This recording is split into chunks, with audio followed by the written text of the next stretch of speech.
코로나19 유행 감소세가 이어지는 가운데 주간 위험도 역시 5주 연속 낮음을 유지하고 있습니다. 중국 상황 또한 안정을 보이면서 중국발 입국자의 입국 후 PCR 검사 의무가 다음 달부터 해제되는데요. 자세한 코로나19 상황 전문가 모시고 이야기 나눠보겠습니다. 백순영 가톨릭대 의대 명예교수와 함께합니다. 어서 오세요. 안녕하세요. 네, 안녕하십니까.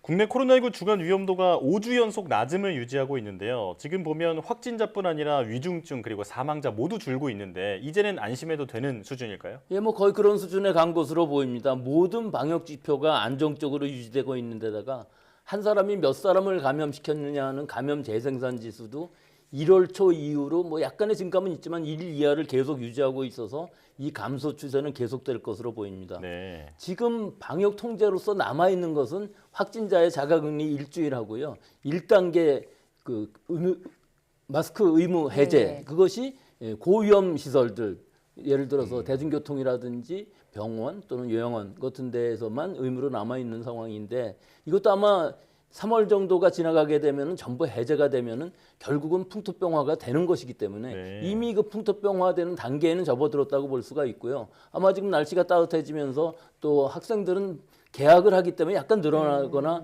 또 날씨의 영향으로 좀 줄어들 개연성들은 있습니다만 이것이 네. 뭐 제한적이라고 보이기 때문에 유행의 감소는 지속될 것으로 보이고 풍토병화는 이미 들어선 것으로 볼 수 있습니다. 예. 네, 그런데 지금 확진된 분들 4명 가운데 1명 이상이 코로나19 재감염자라고 하는데요.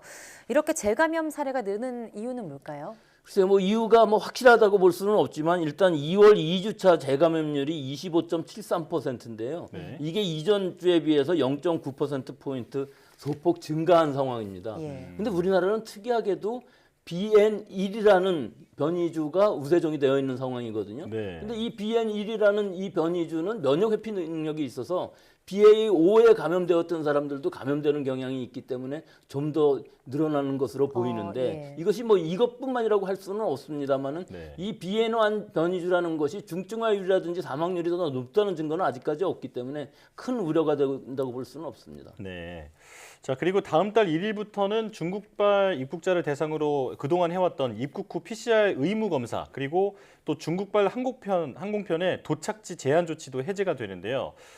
지금 중국발 입국자의 양성률을 보면 0.4% 정도로 상당히 떨어진 것을 알 수 있는데 이번 중국발 입국 방역 조치 완화를 하면 국내 방역에는 어떤 영향이 있을 거라고 보십니까? 일단 이 검역에서의 방역 조치는 아마 전부 다 해제될 것으로는 보입니다. 네. 지금 말씀하신 0.4%라는 것은 어제 중국발 단기 체류자 235명 중에 1명이 양성이었기 때문에 그 숫자가 나온 것이고요. 네. 사실 최근에 하루에 해외 입국자 중에서 확진자인 경우는 30명에 불과한 상황이기 때문에 전체적인 유행에 큰 영향을 준다고 볼 수가 없고요. 네. 전체적으로 이 검역에서의 지금 방역 조치를 다 완화한다, 다 푼다 할지라도 우리 유행에는 큰 영향은 주지는 않을 것으로 보입니다. 다만 혹시라도 모를 해외에서 유입되는 새로운 변이주에 대한 모니터링은 계속 지속되어야 될 것으로 봅니다. 네. 지금 국내외 유행 상황이 어쨌든 안정적으로 진행되고 있는데요. 온전한 일상 회복으로 가기 위해선 고위험군에 대한 보호가 굉장히 중요할 것 같습니다. 그런데 최근 60대 이상 고령층의 예방접종률이 정체되고 있는데요. 이게 추가 접종 참여를 이끌어내기 위해서 어떤 방법이 있을까요?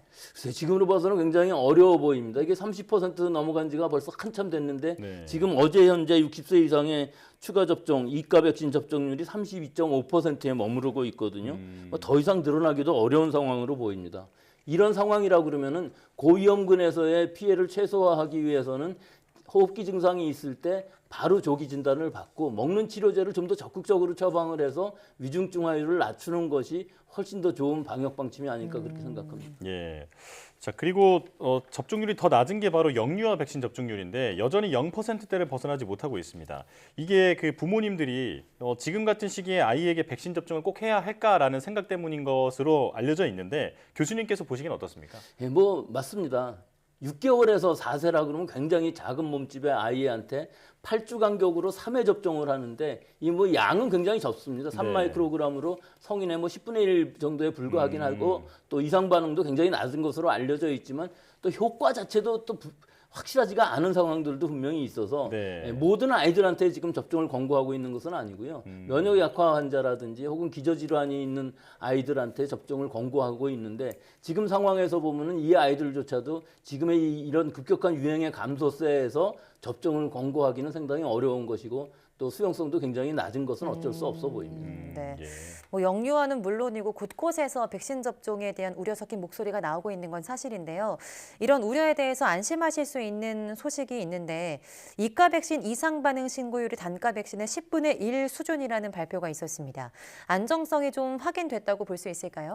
예, 안전성은 물론 확보되어 있는 상황이고 단가 백신에 비해서도 훨씬 더 낮은 신고율을 나타내고 있고 또 이 이가 백신인 경우에 있어서는 우한 바이러스뿐만 아니라 오미크론 대응 바이러스이기 때문에 바이러스에 대한 백신이기 때문에 감염 예방 효과도 볼 수가 있다고 할 수가 있는데 실제 지금 우리나라 총 인구들 중에서 자연 감염이 된 사람들이 뭐 3천만 명이 넘는 상황이고요. 네. 여기에다가 백신 접종률도 굉장히 높기 때문에 고령층이라 할지라도 더 이상 접종을 받기를 원치 않는 사람들이 굉장히 많을 것으로 보입니다.